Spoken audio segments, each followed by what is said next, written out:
Democratic Politics, Chapter 2, Constitutional Design, and important topic is that is why do we need a constitution? हमें constitution की ज़रूरत क्यों पड़ी? That the South African example is a good way to understand why we need a democracy. Why we need a constitution, and why we need a constitution, and what do constitution do? What do constitution do? हमें constitution, एक south Africa इसका बहुत अच्छा example है जो आपके part में नहीं है, दैट डिलीटेड है दिस ईयर। इसका बहुत एक गुड एग्जाम्पल है कि कॉन्स्टिट्यूशन की ज़रूरत हमें क्यों पड़ी, हमें एक कॉन्स्टिट्यूशन की ज़रूरत क्यों है और कॉन्स्टिट्यूशन क्या करता है। इसको समझने के लिए सबसे अच्छा साउथ अफ्रीका का एग्जाम्पल आप पढ़ के समझ सकते हैं। And the oppressor and the oppressed in this new democracy were planning to live together as equal। मतलब इस न्यू डेमोक्रेसी में ऑप्रेसर जो आप पर मतलब दमन करते हैं, मतलब जो आपका फ़ायदा उठाते हैं, आप पर राज करते हैं, एंड ऑप्रेस्ड जो सहते हैं, दोनों ही साथ साथ समान मतलब दोनों ही दो ऑप्रेसर और ऑप्रेस इस न्यू डेमोक्रेसी में प्लान कर रहे थे कि दोनों एक साथ रहेंगे, इक्वली एक साथ रहेंगे। And it was not going to be easy for them to trust each other. लेकिन ये उनके लिए एक ईजी या आसान काम नहीं था कि वो एक दूसरे पे कभी भरोसा कर पाएंगे। And they had there fear, दोनों ऑपरेसर और ऑपरेस्ड मतलब जो राज करता है और जो राज सहता है, मतलब जो दुख देता है और जो सहता है, दैट दोनों को एक दूसरे पे भरोसा नहीं था और दे हैड देयर फियर, उनके खुद के कुछ डर थे।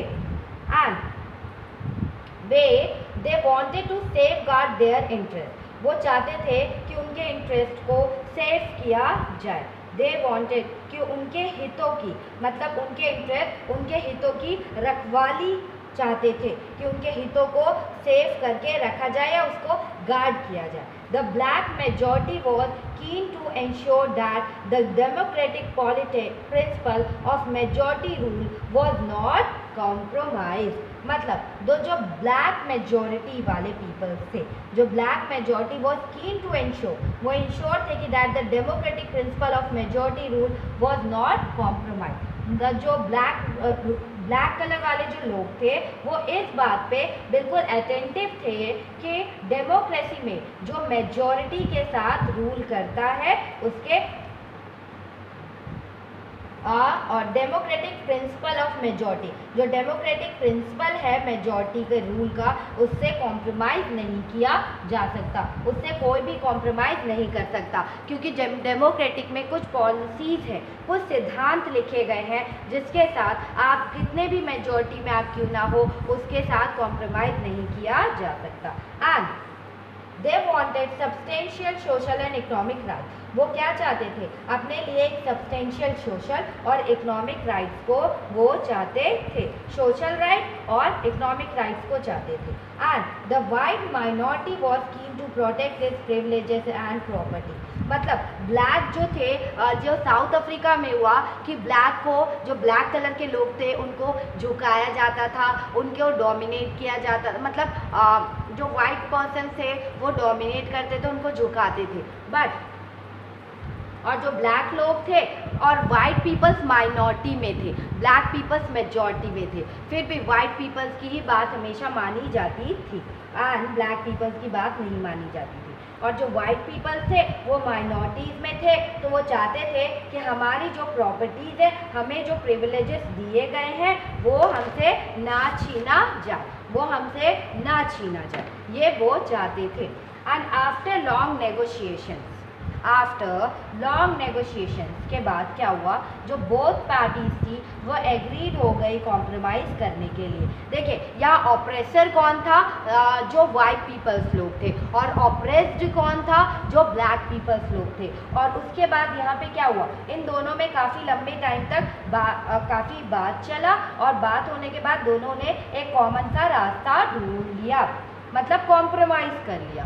The white agree to the principle of majority rule and that of one person one vote. और जो वाइट पीपल थे वो उन्होंने डेमोक्रेटिक प्रिंसिपल को मान लिया, मेजॉरिटी रूल को मान लिया, और उन्होंने कहा ठीक है, one person one vote, one person one vote. And जो क्या बोलते हैं, one person one vote. They also agree to accept some basic right for the poor and the worker. उन्होंने ये भी एक्सेप्ट कर लिया कि कुछ राइट्स पुअर्स को भी दी जाएंगी और कुछ राइट्स वर्कर्स के लिए भी दिए जाएंगे। And the black agree that majority rule will not be absolute. जो ब्लैक पीपल थे वो इस बात पे भी मतलब सहमत हो गए कि सिर्फ जो मेजॉरिटी के आधार पर, यहाँ पे अगर आपकी मेजॉरिटी ज़्यादा है तो हम आपकी बात नहीं मानेंगे, मतलब अगर मेजॉरिटी और माइनॉरिटी हमें दोनों की बात सुननी है, और दोनों की बात में जो सबसे बेस्ट होगी हम उसी को मानेंगे बात को। ब्लैक पीपल्स ने ये कहा। और they agree that majority would not take away the property of the white minority. Majority में हम लोग मेजॉरिटी में है तो इसका मतलब ये नहीं कि हम वाइट, जो माइनॉरिटीज़ में वाइट पीपल है उनकी प्रॉपर्टीज़ को ले ले, उनकी प्रॉपर्टीज़ को हम उनसे छीन ले, ठीक है, कब्जा हम उनकी प्रॉपर्टीज़ पे नहीं करेंगे। And how was this compromise going to be implemented. लेकिन ये जो कॉम्प्रोमाइज़ था इसको कैसे इम्प्लीमेंट किया जा रहा था, ये कॉम्प्रोमाइज़ को कैसे इम्प्लीमेंट किया जा रहा था। Even if they manage to trust each other, अगर वो मैनेज कर भी लेते कि एक दूसरे पे भरोसा कर भी लेते, तो व्हाट वाज गारंटी क्या थी, गारंटी क्या थी इस ट्रस्ट की, क्या trust will not be broken in future. क्या अगर वो अभी इनकी बात मान लेते, वो वाइट की बात मान लेते या वो ब्लैक की बात मान लेते, तो गारंटी क्या थी, क्या ये फ्यूचर में ऐसा कुछ नेगेटिव नहीं होगा, फ्यूचर में क्या ट्रस्ट ब्रोक नहीं होगा। The only way to build and maintain trust in such a situation is to write down some rules of the game that everyone would abide by. ये जो हमें फ्यूचर की टेंशन थी, क्या ये ट्रस्ट टूटेगा नहीं, हम किस बात पे गारंटी दे सकते हैं, तो ये इस ट्रस्ट को मेंटेन करने के लिए हमें कुछ रूल्स को राइट डाउन करने पड़ेंगे, कुछ रूल्स को राइट डाउन करने पड़ेंगे। हमें एक दूसरे पे ट्रस्ट करने के लिए हमें इसका एक सबसे बेहतर तरीका ढूंढना पड़ेगा। जो बेहतर तरीका था वो हमें इस चीज़ को मतलब कि राइट डाउन करना पड़ेगा, और राइट डाउन करने के बाद हमें लोगों को अबाइड करना पड़ेगा कि लोग इस चीज़ को माने, लोग इस चीज़ को माने। And these rules lay down how the rulers are to be chosen in future. और ये जो रूल्स थे, ये जो रूल्स थे वो जो फ्यूचर में आपके जो रूलर्स हैं वो कैसे इलेक्शन लड़ेंगे, इसके बारे में ये रूल्स रिटर्न में लिखा गया था। कैसे इलेक्टेड होंगे ये सारे, मतलब आपके रूलर्स कैसे बनेंगे, ये सब रूल्स इसमें राइट डाउन था। And these rules also determine, ये रूल्स ऑल्सो डिटरमाइन कर रहे थे कि what the elected governments are empowered to do and what they can not do.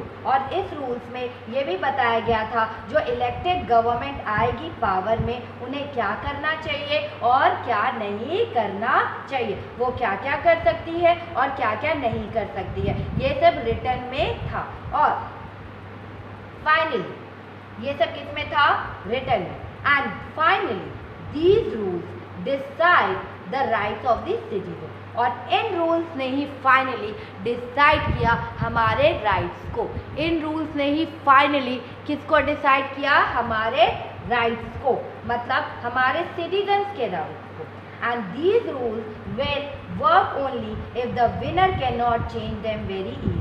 ये रूल्स तभी वर्क करेंगे जब जो इलेक्टेड विनर होगा इन रूल्स को चेंज इजीली ना कर पाए, तभी ये रूल्स वर्क करेगा। जैसे इंडिया के कॉन्स्टिट्यूशन है वो इजीली चेंज नहीं हो सकता। And this is what the south African did, और यही साउथ अफ्रीकन ने किया, यही साउथ अफ्रीकन में किया। दे एग्रीड ऑन दी, वो लोग कुछ बेसिक रूल्स पे एग्री हो गए। They also agree that these rules will be supreme, ये रूल सुप्रीम है, और दैट कोई भी गवर्नमेंट इन रूल्स को, no government will be able to ignore this, कोई भी गवर्नमेंट इन रूल्स को इग्नोर नहीं कर सकती। And this set of basic rules is called a constitution, और ये जो सेट ऑफ बेसिक रूल्स है इसी को हम क्या कहते हैं, कॉन्स्टिट्यूशन। कॉन्स्टिट्यूशन में क्या है, सेट ऑफ बेसिक रूल्स है, और इसी को हम क्या कहते हैं, कॉन्स्टिट्यूशन कहते हैं। दैट कॉन्स्टिट्यूशन में कुछ रूल सबके लिए डिसाइड है, कुछ राइट डिसाइड है, इसी को हम कॉन्स्टिट्यूशन कहते हैं। And constitution making is not unique to South Africa, constitution South Africa में मतलब कॉन्स्टिट्यूशन को बनाना सिर्फ साउथ अफ्रीका की ही मतलब यूनिक आइडेंटिटी नहीं थी कि कॉन्स्टिट्यूशन सिर्फ साउथ अफ्रीका ने बनाया था। Every country has diverse group of people, सारी कंट्री में डाइवर्स ग्रुप ऑफ पीपल रहते हैं, मतलब caste different, religion different, races colour different, and their relationship may not have been as bad as that between the white and the black in south Africa. लेकिन जो उनके relations हैं वो south Africa के white और black जितने खराब नहीं हैं। उनमें जो डाइवर्सिटीज़ है, उनमें जो रिलेशंस है वो साउथ अफ्रीका के मतलब इतनी खराब नहीं है जैसे साउथ अफ्रीका में वाइट और ब्लैक के साथ थी। But all over the world people have differences of opinions and interest, लेकिन पूरे वर्ल्ड में पीपल के खुद के अलग डिफरेंट ओपिनियंस होते हैं और डिफरेंट इंटरेस्ट होते हैं। पीपल के क्या होते हैं, डिफरेंट ओपिनियन रहते हैं और डिफरेंट इंटरेस्ट रहता है। उनके डिफरेंट ओपिनियन और डिफरेंट इंटरेस्ट पीपल के रहते हैं। एंड दिस अप्लाइज, उनके डिफरेंट ओपिनियन डिफरेंट इंटरेस्ट रहते हैं। बट हाँ, वेदर डेमोक्रेटिक और not, most countries in the world need to have these basic rules. वो कंट्री डेमोक्रेटिक कंट्री है या नॉन डेमोक्रेटिक कंट्री है, लेकिन अधिकतर country, most of the countries हमारे पूरे वर्ल्ड में सबको मतलब नीड ये बेसिक रूल्स होने चाहिए, मतलब उनकी नीड है इन बेसिक रूल्स की। This applies not just to government, ये गवर्नमेंट पे ही अप्लाई नहीं होता है। And any association needs to have its constitution, किसी भी ऑर्गेनाइजेशन को मतलब नीड होती है एक कॉन्स्टिट्यूशन को कि हर ऑर्गेनाइजेशन को कुछ रूल्स एंड रेगुलेशन की ज़रूरत होती है, एक कॉन्स्टिट्यूशन की ज़रूरत होती है। And it could be a club in your area, ये आपके एरिया में ये क्लब भी हो सकता है, कोई क्लब हो सकता है, या कोऑपरेटिव सोसाइटी हो सकती है, और एक पॉलिटिकल पार्टी हो सकती है। They all need a constitution, सबको क्या नीड है, सबको कॉन्स्टिट्यूशन की नीड है। एंड सबको कॉन्स्टिट्यूशन की नीड है। Third, the constitution of a country, अगर कहा जाए तो कॉन्स्टिट्यूशन में जो रूल्स एंड रेगुलेशंस है वो हर जगह रूल्स एंड रेगुलेशंस होते हैं। स्कूल में रूल्स एंड रेगुलेशंस होते हैं, आपकी पार्टीज में होते हैं, मतलब हर जगह ये रूल्स एंड रेगुलेशंस होते हैं। तो हमें किसकी ज़रूरत पड़ी, कॉन्स्टिट्यूशन की ज़रूरत पड़ी हमें। And third, the constitution of a country is a set of written rule, constitution of a country क्या है, ये एक सेट ऑफ रिटन रूल्स है that are accepted by the people living together in a country. Constitution क्या है, ये country का एक रिटन में रूल्स है जिसे पीपल्स एक्सेप्ट करते हैं, जो इस कंट्री में एक साथ रहते हैं, वो सारे पीपल इस रूल को मानते हैं। And constitution is the supreme law, constitution एक सुप्रीम लॉ है that determines the relationship among people living in a territory and also the relationship between the people and government. Constitution एक supreme law है, ये determine करता है, relationship बताता है people जो आपके टेरिटरी में रहते हैं, पीपल मतलब जो सिटीजन आपके एरिया में रहते हैं, और रिलेशनशिप बताता है पीपल और गवर्नमेंट में। मीन्स कि ये लोगों और लोगों के बीच में रिलेशनशिप बताता है, जो हमारे एरिया के आसपास के जितने भी डाइवर्स लोग रहते हैं उनके बीच में रिलेशनशिप बताता है। और दूसरा ये उनके बीच में भी रिलेशनशिप बताता है, मीन्स पीपल और गवर्नमेंट के बीच में भी रिलेशनशिप बताता है। हमारे कॉन्स्टिट्यूशन में ऐसे रूल्स हैं कि कॉन्स्टिट्यूशन एक सुप्रीम लॉ है और यही रिलेशनशिप सबके डिफाइन करता है। आज कॉन्स्टिट्यूशन बहुत चीज़ें करता है, कॉन्स्टिट्यूशन बहुत वर्क करता है एंड मैनी थिंग्स वो वर्क करता है। First, it generate degree of trust. ये जनरेट करता है डिसएग्री ऑफ ट्रस्ट को जनरेट करता है and coordination that is necessary for different kind of people to live together. मतलब अगर फर्स्ट देखें तो ये जनरेट करता है कि लोग का आपस में भरोसा होना चाहिए और लोगों में मतलब कोऑर्डिनेशन होना चाहिए, भरोसा होना चाहिए। डिसएग्री ना, ये जनरेट करता है डी एग्री, कि आप ट्रस्ट रखें, कोऑर्डिनेट करें एक दूसरे पर। ये बहुत नेसेसरी है कि डिफरेंट काइंड ऑफ पीपल को, पीपल जितने भी डाइवर्स पीपल है उनको आपस में कोऑर्डिनेशन होना चाहिए, एक दूसरे पे ट्रस्ट होना चाहिए। सेकंड, कॉन्स्टिट्यूशन हमें क्या डिफाइन करता है कि it specifies how the government will be constituted and who will have power to take which decision। और ये स्पेसिफाई करता है कि गवर्नमेंट कैसे इलेक्ट होगी और कौन डिसीजन लेगा, किसके हाथों में पावर होगी डिसीजन लेने की। एंड थर्ड, वो थर्ड पॉइंट क्या बोलता है, it lays down limits on the powers of the government and tell us what the rights of the citizens are. और ये हमारे मतलब हमारी जो पावर है, जो इलेक्टेड गवर्नमेंट होती है उनकी पावर को लिमिट करता है, उस गवर्नमेंट की पावर को लिमिट करता है और बताता है कि हमारे राइट्स क्या है, वो बताता है कि सिटीजन्स के राइट क्या क्या है। And the fourth most important thing that it express the aspiration of the people about creating a good society। ये एक गुड सोसाइटी को बनाने के लिए लोगों की आकांक्षाओं को मतलब लोगों की एस्पिरेशन को एक्सप्रेस करता है। मतलब एस्पिरेशन मतलब आकांक्षाओं को एक्सप्रेस करता है एक गुड सोसाइटी को बनाने के लिए। And all countries that have constitution, जितने मतलब ऑल कंट्रीज जिनके पास भी कॉन्स्टिट्यूशन है आर नॉट नेसेसरी, कि मतलब ये नेसेसरी नहीं है कि जिनके पास कॉन्स्टिट्यूशन है वो डेमोक्रेटिक कंट्री हो, ठीक है, but all countries that are democratic will have constitution. देखिए ये इसमें मोस्ट इम्पॉर्टेंट थिंग है कि जिन कंट्रियों के पास कॉन्स्टिट्यूशन है इम्पॉर्टेंट नहीं है वो डेमोक्रेटिक कंट्री हो, लेकिन अगर डेमोक्रेटिक कंट्री है तो ये ज़रूर इम्पॉर्टेंट है कि उनके पास क्या होगा, कॉन्स्टिट्यूशन ज़रूर होगा, उनके पास क्या होगा, कॉन्स्टिट्यूशन ज़रूर होगा। And after the war of independence, after the war of independence against Great Britain, the Americans gave themselves a constitution। जब वॉर हुआ इंडिपेंडेंस का, after the war of independence, Britain के खिलाफ जब हमने इंडिपेंडेंस की लड़ाई, अमेरिकी लोगों ने अपने लिए क्या हुआ, after the war of independence, जब हमने ग्रेट ब्रिटेन से अमेरिकन ने लड़ाई की, मतलब ग्रेट ब्रिटेन से आज़ाद होने के लिए जब अमेरिकन ने लड़ाई की तो उन्होंने अपने लिए क्या बनाया, constitution. After the revolution the French people approve a democratic constitution. और फ्रेंच रिवॉल्यूशन के बाद फ्रांस के लोगों ने एक डेमोक्रेटिक कॉन्स्टिट्यूशन को बनाया, डेमोक्रेटिक कॉन्स्टिट्यूशन को एक क्या दिया, अप्रूवल दे दिया।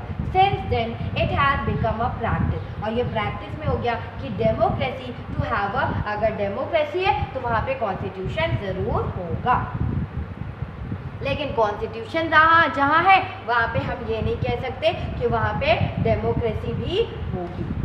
एंड लेट्स लर्न अबाउट कुछ before next topic, let's learn about that about Vallabh भाई Patel and you can say झावर भाई पटेल, वल्लभ भाई झावर भाई पटेल। मतलब making of the Indian constitution से पहले हम कुछ लीडर्स के बारे में, इम्पॉर्टेंट लीडर्स के बारे में कुछ रीड कर लेते हैं कि उन्होंने कैसे कैसे हमारे कॉन्स्टिट्यूशन को बनाने में हेल्प की थी। तो हमारा सबसे पहले कौन थे? वल्लभ भाई झावर भाई पटेल थे, और जो 1875 से 1950 तक उन्होंने वर्क किया था। 1875 से 1950 तक उनका जन्म कहाँ हुआ था? गुजरात में हुआ था। वो मिनिस्टर ऑफ होम थे, तो किससे? मिनिस्टर ऑफ होम थे। Information and broadcasting in the interim government भी थे। लॉयर थे and leader of Bardoli peace and satyagraha में भी उन्होंने पार्टिसिपेट किया था। होम मिनिस्टर थे, मिनिस्टर ऑफ होम थे। Information and broadcasting in the interim government में भी थे। Lawyer and leader of Bardoli peace and satyagraha में भी उन्होंने पार्टिसिपेट किया था, उसमें भी वो नेता थे। And played a decisive role in the integration of the Indian princely states में उन्होंने भारतीय जो रियासतों का डिसिप हो रहा था, इंटीग्रेशन हो रहा था, रोल इन द इंटीग्रेशन में भी उन्होंने एक मतलब रोल प्ले किया था। इंटीग्रेशन एक बहुत महत्वपूर्ण रोल प्ले किया था हमारी भारतीय रियासतों के लिए। एंड वो बाद में आगे चल के हमारे डिप्टी प्राइम मिनिस्टर भी बने। आगे चल के बाद में क्या बने? हमारे डिप्टी प्राइम मिनिस्टर बने।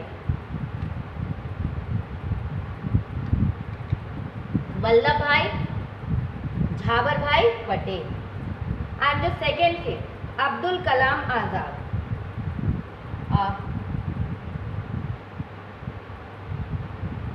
अब्दुल कलाम आज़ाद का क्या था? 1888 से 1958 तक वो थे, उन्होंने वर्क किया। दैट इज सऊदी अरेबिया में उनका जन्म हुआ था। वो एक एजुकेशनिस्ट थे। सेकेंड ऑथर एंड थियोलॉजियन थे, मीन्स कि लेखक थे और धर्मशास्त्रों के ज्ञाता थे। स्कॉलर ऑफ अरेबिक थे, अरेबिक के विद्वान थे वो। कांग्रेस लीडर भी थे and active in the national movement में भी वो बहुत एक्टिव पार्टिसिपेट किया उन्होंने, और अपोज किया मुस्लिम सेपरेटलिस्ट पॉलिटिक्स को, और उन्होंने अपोज किया मुस्लिम की जो पॉलिटिक्स थी उसको उन्होंने अपोज किया कि ऐसा मुस्लिम और हिंदू को अलग नहीं होना चाहिए। एंड लेटर वो एजुकेशन मिनिस्टर बने। In the first union cabinet की जब मीटिंग हुई थी तो वो क्या बने? हमारे मिनिस्टर बने। कौन से? Education minister. And third is T Krishnamachari. T Krishnamachari ने क्या किया? 1899 से 1974 थे। मतलब तमिलनाडु में इनका जन्म हुआ, और ये मेंबर थे, इन्होंने ये ड्राफ्टिंग कमेटी के मेंबर थे। ये ड्राफ्टिंग कमेटी के मेंबर थे जो कॉन्स्टिट्यूशन लिख रहे थे, और एंटरप्रेन्योर और कांग्रेस लीडर भी थे।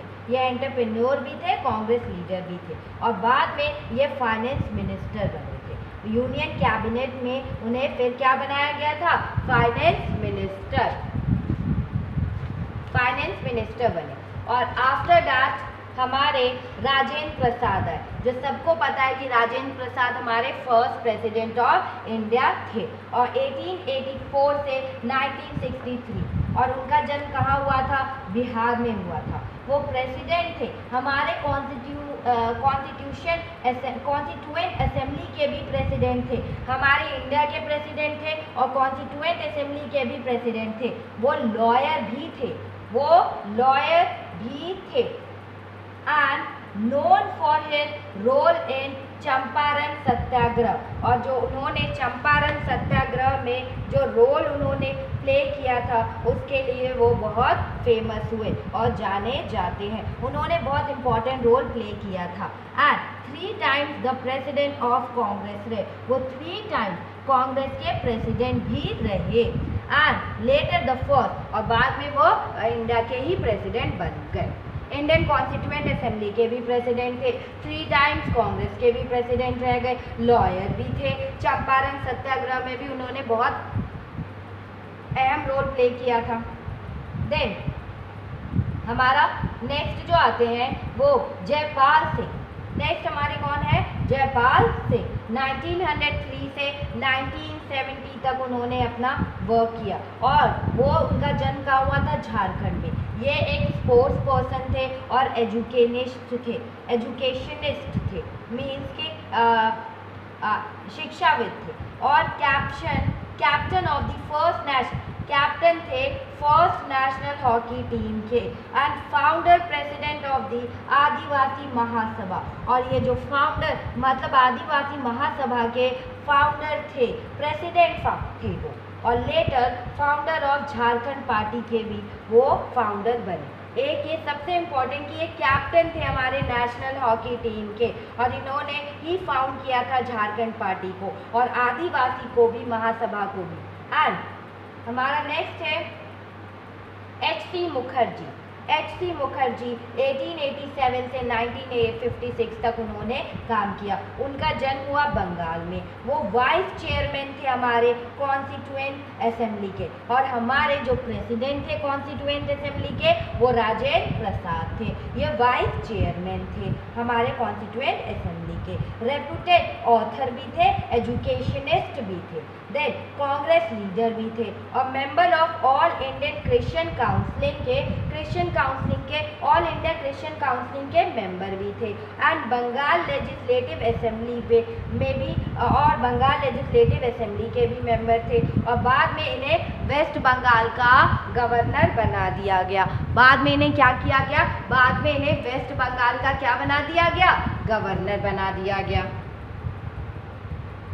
आफ्टर दैट एक और है जी दुर्गाबाई देशमुख। जी दुर्गाबाई देशमुख ने 1908 से 1981 तक वर्क किया। आंध्र प्रदेश में इनका जन्म हुआ। ये एक एडवोकेट थी और पब्लिक एक्टिविस्ट थी फॉर वुमेन एमेंसिपेशन, मतलब वकील भी थी और महिला एमेंसिपेशन पब्लिक एक्टिविस्ट थी, मतलब महिला मुक्ति कार्यकर्ता भी ये थी। और यू कैन से के फाउंडर, इन्होंने ही आंध्र महिला सभा का फाउंड किया था, फाउंडर ऑफ आंध्र महिला सभा। कांग्रेस लीडर भी थी और founder chairman of central social welfare board की ये फाउंडर चेयरमैन भी थी। उनकी संस्थापक भी थी और फाउंडर चेयरमैन भी ये थी। And our next topic is that is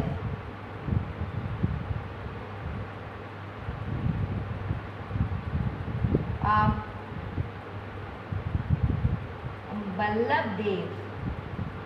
Our next topic is